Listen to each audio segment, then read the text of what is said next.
You're listening to a New York Yankees episode of the Jacob Valk Show. He's breaking down the team's latest goings-on as only he can. Follow him on Twitter at RealJacobValk. Here he is, Jacob Valk. Hello,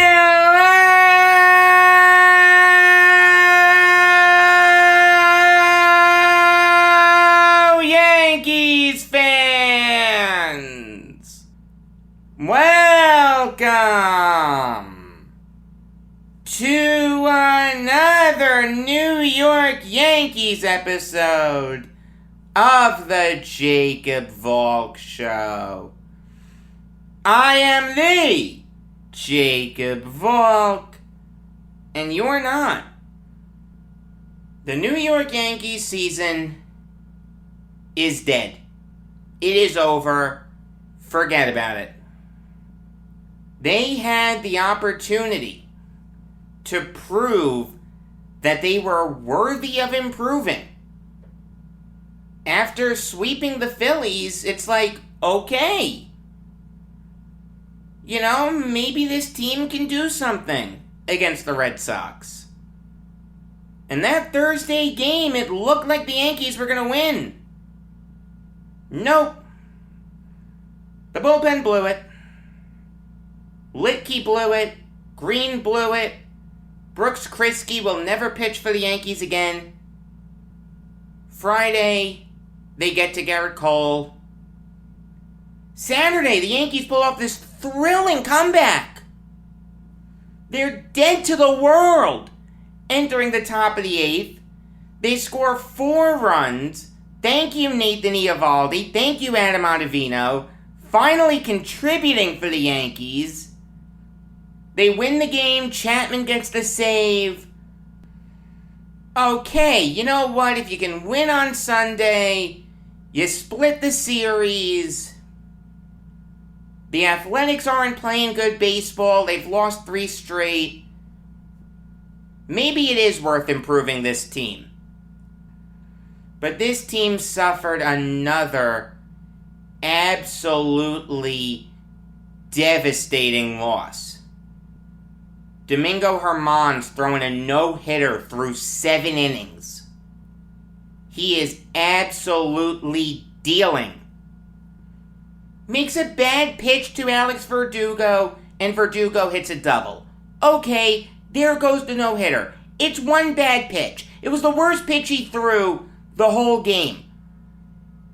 And freaking Aaron Boone, idiot Aaron Boone, one of the worst managers in baseball, decides to pull Germán right there.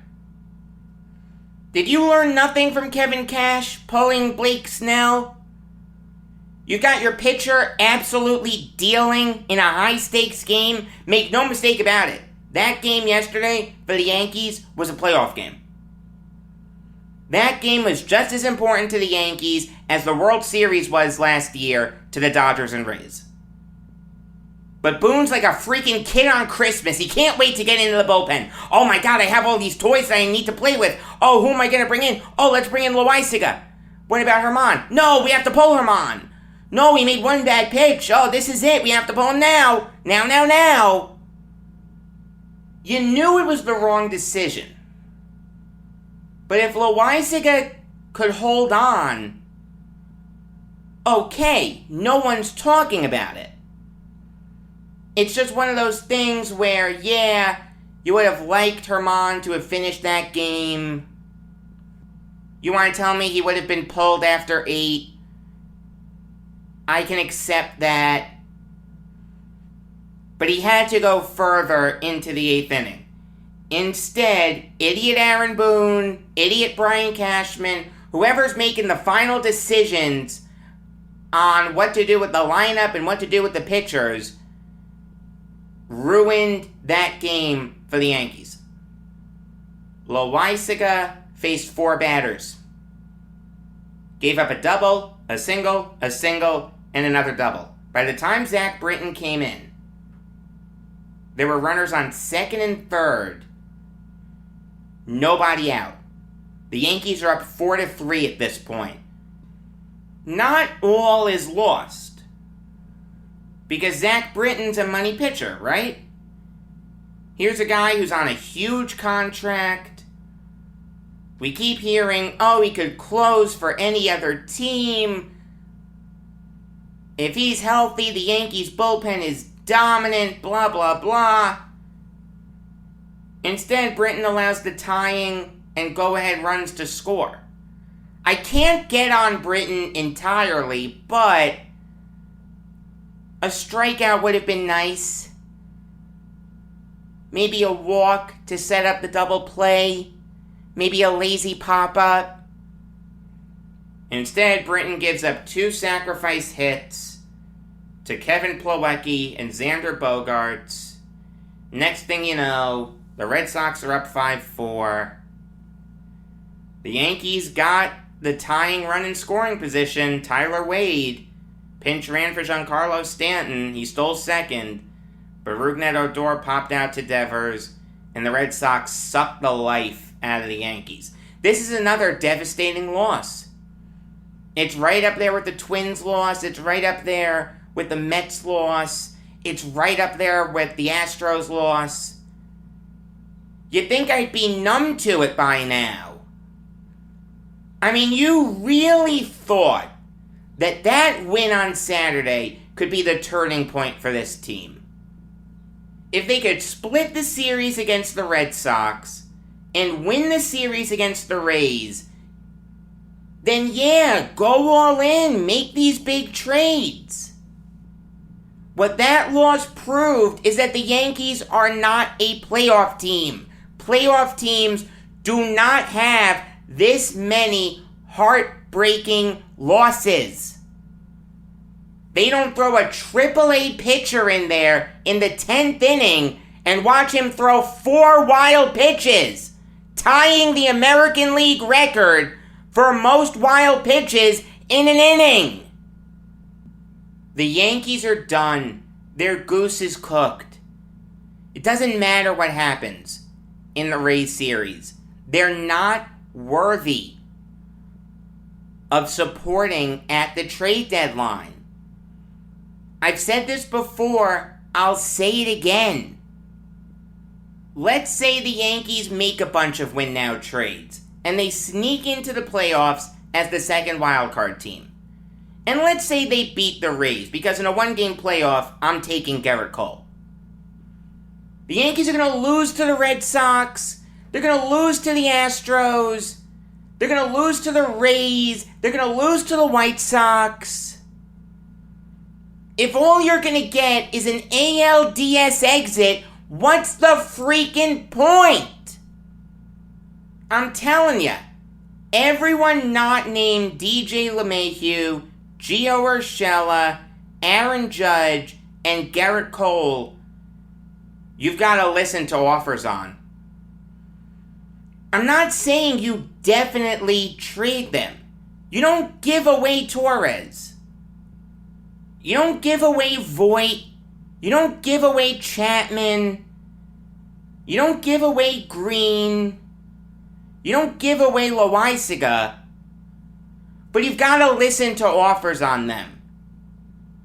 The worst freaking thing that Brian Cashman could do would be to add to this team. If you want to tell me that you can get major league talent without mortgaging the future, you're not trading any A-level prospects, I can understand that. It's not what I would do. I'd rather keep those B or C level prospects, because I just don't think it's worth adding to this team. What's the point? Maybe it gets you into the playoffs. There's no guarantee.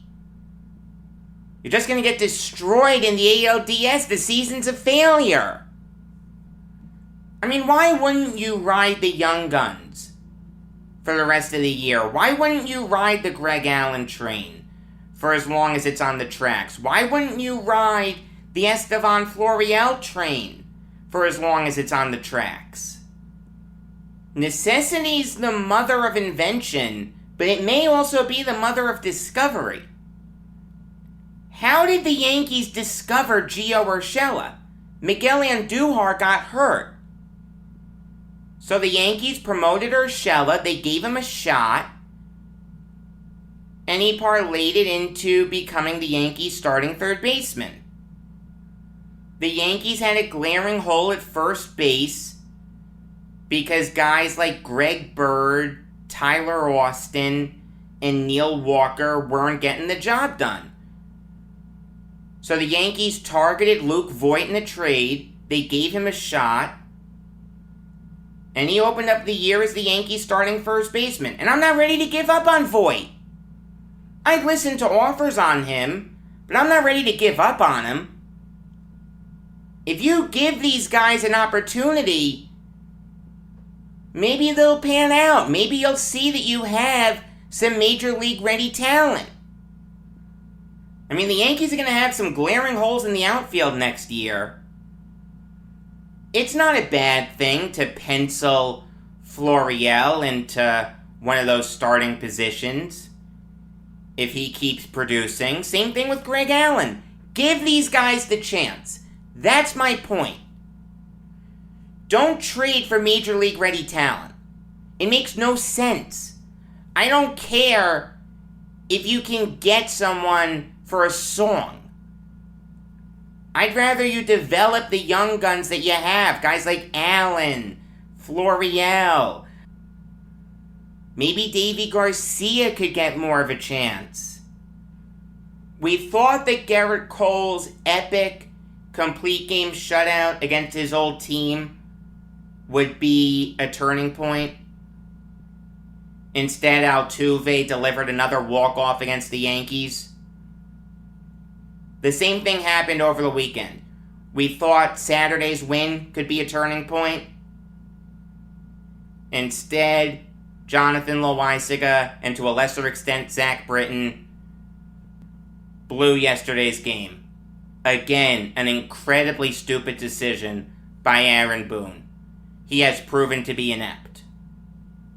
He's proven that he can take great teams to the playoffs, but once he actually needs to do some motivating and elevate a team from good to great, he can't do that. This guy's useless. This guy's inept. He needs to go at the end of the season. Same thing with Brian Cashman. He had a great run. He's a future Hall of Famer. He'll get a plaque in Monument Park. But he's just worn out his welcome. GMs and managers, more often than not, just wear out their welcome. Joe Torre wore out his welcome with the Yankees. Andy Reid wore out his welcome with the Eagles. Rex Ryan wore out his welcome with the Jets. The reality is, it's time for a change. Brian Cashman needs to go at the end of this year. There is another thing that I want to mention. A lot of Yankees fans are getting on Giancarlo Stanton. Mainly because he really hasn't picked his play up when the Yankees really needed him to, and he hasn't played the outfield at all. Seriously, the last time this guy played the outfield was September 28th, 2019. There was talk of him playing left field at some point in time in this series against the Red Sox. It didn't happen. But let's start with the notion that he hasn't picked up his play when the Yankees really needed him to. That's correct. This was a golden opportunity for Stanton to really step up and prove that he can lead this Yankees team. Instead, since the All-Star break, he's gone 194 with only 1 home run and 4 RBIs. He only has 2 extra base hits. He has a .275 on base percentage. He's not producing. It's just that simple. Now, I'll say this. If I cut the first Red Sox series out of the equation, the numbers look better for Stanton. He's hitting .292 with a .393 on base percentage, but he's not doing what you want him to do. He's swinging at bad pitches. It seems like he's in his own head. Stanton isn't doing what you want him to do. He's not perfect. There's no question about that. The thing is, though, the Yankees have far greater issues than Giancarlo Stanton. Here's the thing about Stanton, and I can't say this about too many other Yankees.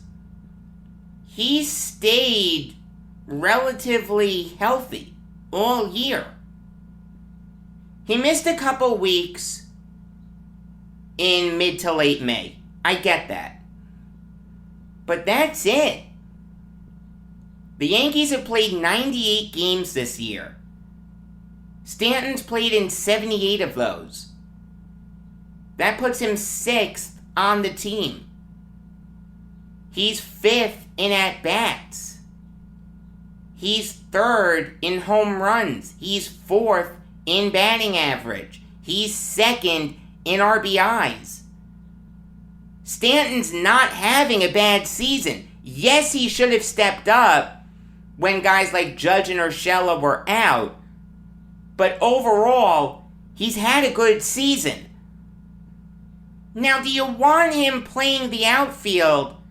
There's no question, but it's really not the end of the world if he doesn't. You traded for Stanton knowing that he'd be the full-time DH. And pretty early on in his Yankee tenure, you knew that he wasn't going to see the outfield a lot. Let me ask you something. Is it Giancarlo Stanton's fault that every other Yankee outfielder has gotten hurt? Is it Stanton's fault that Brian Cashman stupidly put his faith in Clint Frazier, Aaron Hicks, and Brett Gardner? Is it Stanton's fault that just as Miguel Andujar seems to be putting it all together, he gets hurt? I'll say this. Assuming Judge comes back tomorrow, I'm okay with an outfield of Judge in right, Florial in center, and Allen in left, with Stanton as the DH. I'm okay with riding those two guys, Allen and Florial, for the rest of the year.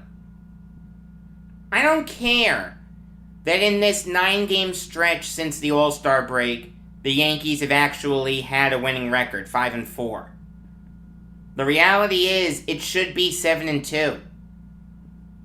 They're losing games that good teams don't lose. And they've done that all year. Sell off the pieces that you can. Get whatever prospects you can. Don't give away guys who can still be building blocks. Guys like Torres and Voit. But you know what? If you can get great hauls for them, I'm okay with that. Build for next year. This isn't the Yankees' year.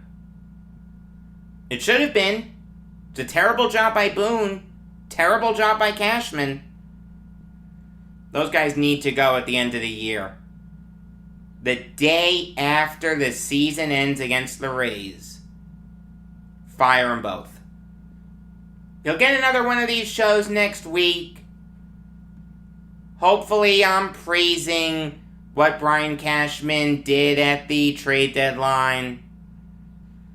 Regular episodes of the Jacob Valk Show come your way every weekday afternoon. Thursday's going to be a big NHL free agency recap. Friday's going to be a big NBA draft and MLB trade deadline recap. Until next time, I am Jacob Valk, and if you disagree with me, you're wrong.